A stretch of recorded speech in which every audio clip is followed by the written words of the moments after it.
What's up guys, it's your boy Justin back with another game review. Today I'm reviewing the 2014, I think it came out 2014, JRPG The Legend of Heroes Trails of Cold Steel 2 for the PS3. I played the PS3 version, developed by Nihon Falcom Corporation and published by Xseed Games, right? So this game's the sequel to the 2010 or 2011 JRPG Trails of Cold Steel 1. This game takes place I think I could be wrong on this, because this game took me over almost 109 hours to beat, and even though I beat what was supposed to be the final dungeon at 95 hours, the game keeps going for another free. The game is built up, is like separated into like 6 or 7 acts. The first one being the prologue, Act 1, Act 2, and then the fourth act is called the final act, only for the game to keep going to 3 other acts. The 3 other acts are they're like about, like, you know, I would say, like, you know, 2 to 3 hours each long, but it's like, holy crap, man. I thought I had beat the game. I beat the main bad guy, only for the game to keep going, man. It's insane. It's insane. So, yeah, the game starts off a month after the events of the previous game, which there's going to be spoilers, minor spoilers, especially for the last game. Right, but I'll try to keep the spoilers I have for this game near the end of the review. Yeah, so the game takes place a month after. You play as Rain Schwarzer, who wakes up in the mountains close to his hometown, where it turns out he's been asleep for a month after his first activation of Valimar the Ashen Knight, which is his ancient mech from 250 years ago or whatever the mech's been around. Which you find out what race of what fantasy race created him, and I'm like, wow, really? Yeah, it was it wasn't elves or dwarves, I'll tell you that much. Something really dumb, right? And yeah, our main character was being looked after by Celine, which is the talking cat in this game, which a lot of people forget to react weird to when Celine talks, right? I get that, okay, if we just kept having people react weird when Celine talks, it would be, you know, weird. It would be, like, you know, repetitive, but it's like, or you could have just had her not talk around the close group, right? Yeah, so yeah, what ends up happening is that our main character gets saved by Tulval and Princess Alvine and his sister, who joins the party, right? So does Tulval. Tulval being the bracer, the Erebonian bracer, right? Which there are not a lot of them because they were pretty much put out business, you know, in the last game. Tulval's like the only, like, one of like 2 other bracers that are still working in Erebonia, right? So it turns out that the Noble Alliance, pretty much after the death of the Blood and Iron Chancellor, right, took over the country, and they're pretty much winning the Civil War, except that there's like 2 units of Imperial Army, you know, 2 units of Imperial Army soldiers that keep fighting, which is Vandar, Major Vandar from Zendar Gate, and you have Elliot's dad, Craig the Red, right, who is the superior officer of Instructor Nightheart, who is the nobody can not tell me that Instructor Nightheart isn't supposed to be Cloud. He's basically an older Cloud. Let's be real. He even has fucking Cloud's haircut, right? So the first section of the game is our main character, right, teaming up with Tolval to go around the Empire, reuniting with his friends, and then after that, our main characters get their own airship, which is called the Courageous, who is no longer being captained by Laura's dad. They turn over the captain's hat to, you won't believe when I say this, Toa, the second year from, you know, Force. And they basically, at that point in the game, you're going around collecting all the Force students that are roaming the country, because the Noble Alliance had made the Force students outlaws, especially Class 7, right?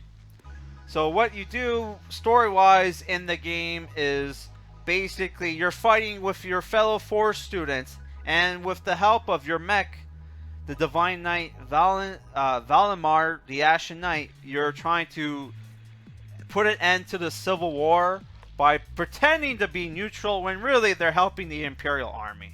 Which I don't really have a problem with that. I'm just, it just comes off really dumb when they're like, oh, we're neutral, we're third party. No, you're pretty much fighting the fighting the Noble Alliance while, you know, with the help of the Imperial Army, right? Which it's kind of cool to see the Soldats, which are the mechs the Noble Alliance are using, and they're fighting against the tanks, right? Which those cutscenes were cool, even though the graphics are really shitty. It's PS Vita graphics, right? Not even top tier PS Vita graphics. But then again, they were probably pushing the limits of the handheld system, even though I have played better, you know, graphics wise PS Vita games than this, but whatever. Right. Yeah, so I should mention that I ported my data from my clear data from the first game, and literally they start me off at level 40 instead of level 50 something. I was in my level 50s when I beat the first Trails of game. I might have been level 60 actually, but yeah, they put me at level 40. They gave me 100 Sepith and 100 of all the different, you know, elements or whatever, and they gave me 1 quartz, which was attack 1 quartz. Which in the tutorial game, you have to use a firebolt, which I was only able to use because of the red quartz. So what would have happened if I didn't have the red quartz from my clear save data? An enemy or something probably would have dropped it or something, right? Oh my god.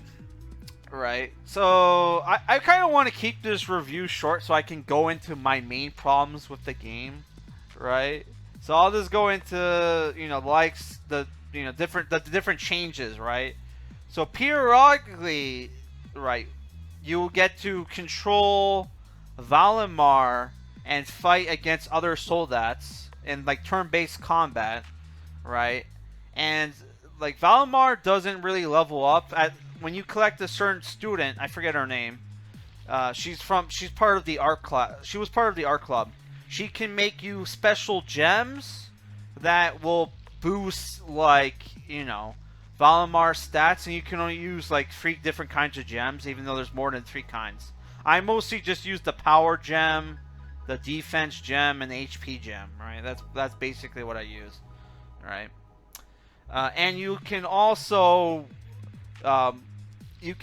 basically have like a co-pilot.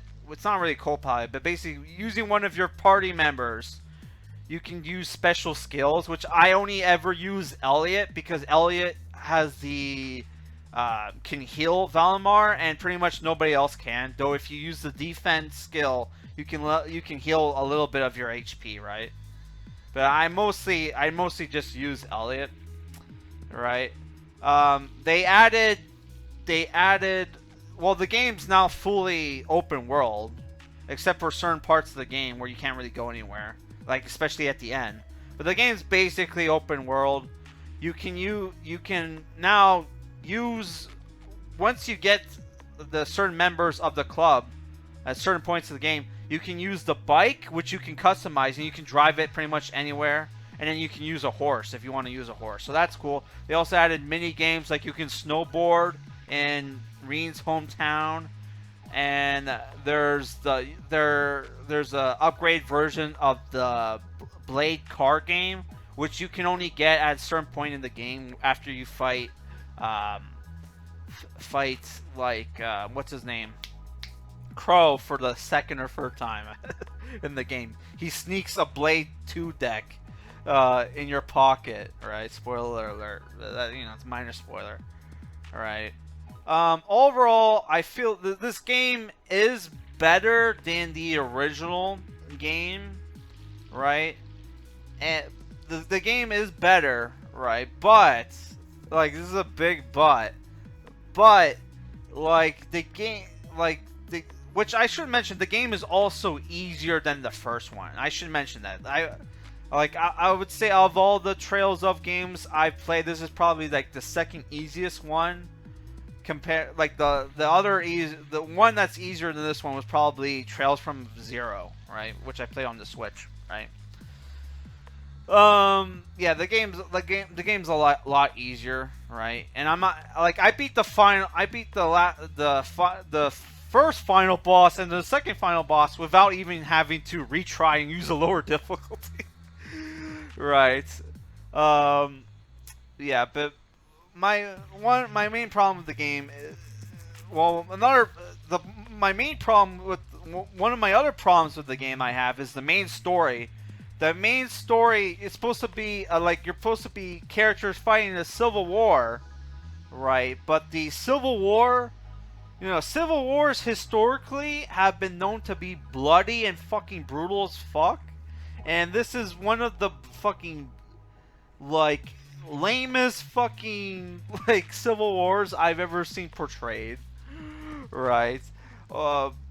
The only characters that die in this game are bad guys, right? And then one NPC, right?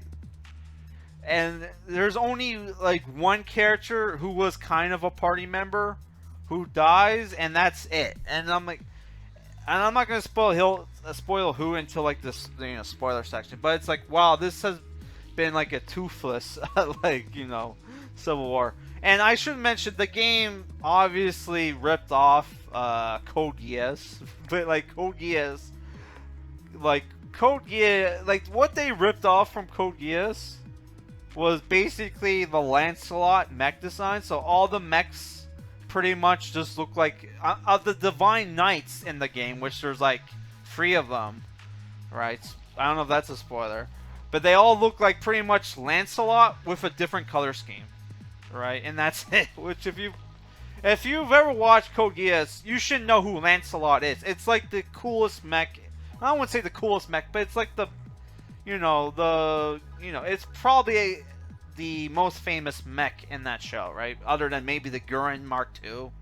I don't even know the other name of the other fucking mechs from that show. There was only, except for the generic Nightmare frames, right?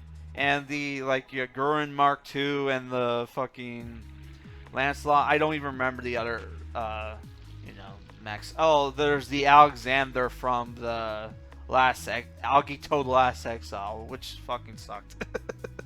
Not this series, the mechs, because the mechs were CGI in that fucking show.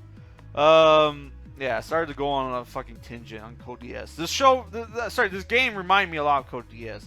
But yeah, basically what happens, the game, you beat the game has a final dungeon where you defeat basically the leader of the fucking Noble Alliance. Spoiler alert. And the game just fucking, felt the end of this game felt like they were pretty much ripping off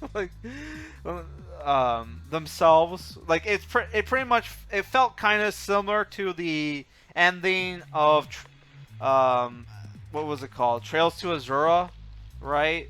Where they even have their own version of the Azura tree, which I'm not going to go into. But instead of being blue, it's red, and it's not a tree. But fuck, It's still, man. Um, yeah. They're also, I forgot to mention, aside from the cringy dialogue, which they make fun of themselves in the game, the cringy dialogue that some of the characters say. They even like the game pissed me off because they're like, oh, they called the final area, the final dungeon, the final dungeon. Some character actually says that. I think it was Milliam, who's voiced by Ashley Birch. I didn't know that. But the game fucking keeps going, and it's like, what the fuck, man? The final act, honestly, felt like fucking filler, right? And then like also a main character basically turns heel near the end, and I'm like, God, this fucking sucks. But like, yeah, the end of the game is basically the game keeps going, right? And like I didn't mind at first because like, oh, I thought maybe because I looked through the art book which came with the special collection for Trails of Cold Steel 1 and 2, which I bought, and it spoiled that certain characters from Crossbell were in the game, and I'm like, where the fuck were these characters? Did I miss a quest? Which are side quests in this game. But there's like a section of the game after you beat the the final act. The game keeps going, and you see what's going on in Crossbell, right? Where you get to play as two characters from the Crossbell games, which I actually enjoyed that game, and it was a small dungeon, right? So I'm like, oh yeah, this is cool. Like the game's like giving you like a sneak peek, right, on what the Crossbell characters are doing, right? Even though these games, the Crossbell games didn't even come out until like, you know, last year, and this game came out 2014. Right, so people were probably confused, like, why the fuck are we playing as these characters, right? But yeah, after that, it's like it goes back to your character and all of his friends are back at Four's military academy, and you have one last day to spend with your 4 students. Apparently, everybody is graduating after 1 year at Four's, when I'm pretty sure Four's military academy is at least 2 years. But everybody, I guess, is graduating after 1 year, except for Rain, because he got held back. Right. Yeah. And, yeah, what happens is that you have to... there's some kind of bullshit going on with the old schoolhouse, and then all of your characters, including all the temporary characters in the game, get to go into one last dungeon for the last time, right? Which the dungeon is called the Reverie Corridor, and has like 16 floors, man. Oh, which I almost panicked because I got to the 15th floor, and then I'm like, oh man, please God, let this fucking game end soon. And then like Malchus was like, we're halfway there. And I'm like, fuck. But it turns out once I got to like after I beat the boss of like the 16th floor, it's like, oh yeah, there's only one more bad guy we have to beat. Which the bad guy, you fight the bad guy, and he tells you, you know, if you beat me, you get no reward, and it doesn't even matter, right? So they even tell you in the game, right, that the epilogue is filler content. It doesn't even fucking matter, right? So like, wow. So I wasted another because I beat the final act in like 95 hours. So I played an additional like 13 hours. Well, 9. The occupation act, which was after the final act, that was fun. You know, that was 3 hours. Okay, I thought that was pretty much a demo, right, for the next game. But like, you know, then like there was another 10 hours. That was basically a waste of my fucking time, honestly. Especially since, okay, this clear data that I have, the next game is for PS4, so I can't even fucking use this shit, right? So it's like, God fucking damn it, right? So yeah, that was like the final act was a complete waste of time. And I should mention also, they fucking pull a Star Wars at the end of the fucking game, right? Spoiler alert. A certain character we find out who Reen's dad is, and Reen. Well, I'll just go to spoilers now.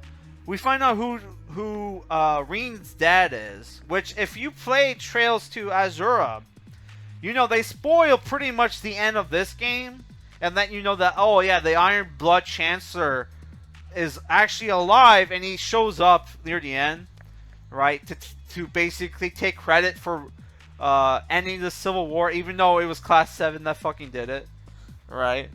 And it's revealed that, oh yeah, because like, you know, turns out Crow fucking dies, and everybody's sad that Crow died, and then they see like the Iron Blood Chancellor show up, and everybody's like, what the fuck? How the fuck is this asshole still alive? Crow fucking died for nothing, right? And it looked like Reen was about to do something, right?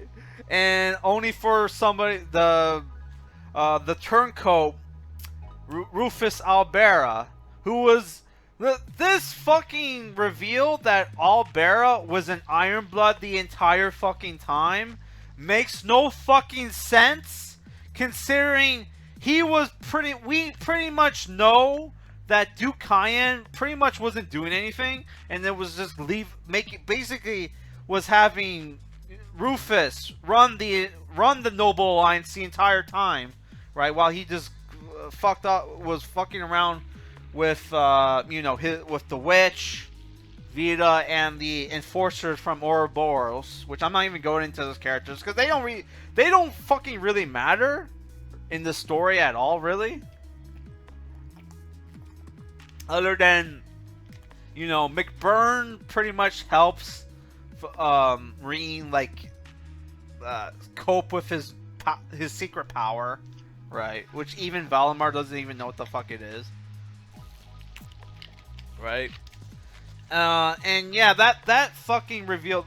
I don't know what reveal was fucking stupider. The fucking the Iron Blood Chancellor is Reen's dad, which Reen, you would think, would like maybe ask, okay, who the fuck is my mom then? But like, you know, he doesn't give a shit, right?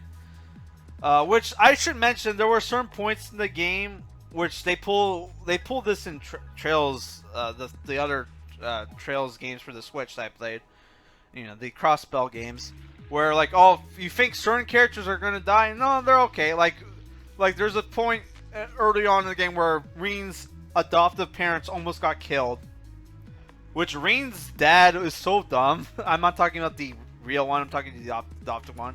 He goes to fight Jaegers, and even though you look around the house and there are guns on the wall, he doesn't take any guns, he just takes a sword, and then he gets shot at. It's like, what a fucking dumbass. Maybe take some of your guns, you fucking retard, and maybe like you fucking idiot, and maybe like arm, like, you know, your like populace with the guns you have in your home, which there were more than one. There were like a few, right? But like, no, he's supposed to be a duke, and he doesn't even have like a little army or anything. Like, what the fuck, right? But yeah, that was dumb. But yeah, honestly, yeah, the war was fucking toothless, honestly. I feel like they kind of made up for it a little bit by having everybody's favorite fucking character die at the end. Which, what the fuck? C is in the new fucking game that's coming out, so it's like, who the fuck is that guy? And in the trailer, at one point, it looked like the new C was fighting Crow. So it's like, is Crow even fucking dead? Which you see his ghost at the end of the game in the final, not the final act, the actual final act, which is called the epilogue, Winter's End or whatever, right? You see his ghost for 1 second after you beat the game ends, and everybody says goodbye, right? Which, yeah, except for Reen, I guess he got pulled. He's still wearing his uniform at the end. So what the fuck? I understood like Reen has to, like, you know, join the army now. So okay, I understand him fucking. Oh, this is probably going to be he's probably not going to come back for a second year. But why the fuck is everybody else graduating? They don't explain that. Yeah. So I was gonna give this game an 8 out of 10 because it is a mass improvement, but like, holy fuck, the game just keeps fucking going, man. It just goes on too long, and like I said, there was cringe dialogue, really dumb like plot twists. Oh my god. And it's like, I just wish that they were just said, yeah, the Reverie corner, they just kept it, corridor, they just kept it as like, yeah, this is bonus content. Okay. Because it basically just felt, because they said, like, if you leave the fucking, schoolhouse or whatever, the, the chests will randomly generate new quartz and shit. So if you're trying to get the trophy for collecting all the quartz and shit, right? They will randomly generate new ones. So I thought, oh yeah, they're trying to do a wizardry thing or something, but I don't know. But it was nice that in the final, like, the final corridor or whatever, the Reverie corridor, you can basically all the temporary party members throughout the game, you can put them in your party, right? So I definitely had Toval because he's like my favorite new character. But he was like my second favorite character after Crow, who's dead. Who's probably not dead, man. I don't know. So yeah, 7 out of 10. Better than the first one, but holy fuck, dude. This game, like, took me a while. So I should mention, we're going to do a thing where if this review gets more than 50 views, we're going to do like the usual. Like, oh, you get to pick, there'll be a poll and you get to pick the next game, which I doubt this will get 50 views because people will hear, even though 7 out of 10 is a good score, people will dislike my video because, because of my tone, right? It's like dumb sheeple. I like the game, okay, sheeple. I like your favorite game, but it has problems, okay? Can you understand that? All right, which I am at some point looking forward to the Trails of Cold Steel 3 and 4, but mostly because they fucking finally updated the graphics. But I don't have them yet. So the next series I'm going to go through and play once in a while is the Xeno games. Because, after watching Xeno Saga, I'm in the mood to play Xeno games. So if this doesn't, the review doesn't get enough views or whatever, then Xenogears are going to be the next game review. Or Xenoblade. Because I kind of feel like playing Xenoblade. I spent $40 on a new Wiimote, so I want to play Xenoblade. Okay, but I also want to play Xenogears, so I don't know. But if we do get the views, then there'll be a poll, and then the choices on the poll will be all PS1 games: Xenogears, Final Fantasy VII, and Legend of the Dragoon, right? Which I have like 2 copies of those games. One of them scratched, so I gotta remember which one's the not scratch one. Either way, I'll find out within 3 hours because that's the one. The not good one has it pauses 3 hours in, so I'll find out soon enough. So peace, guys.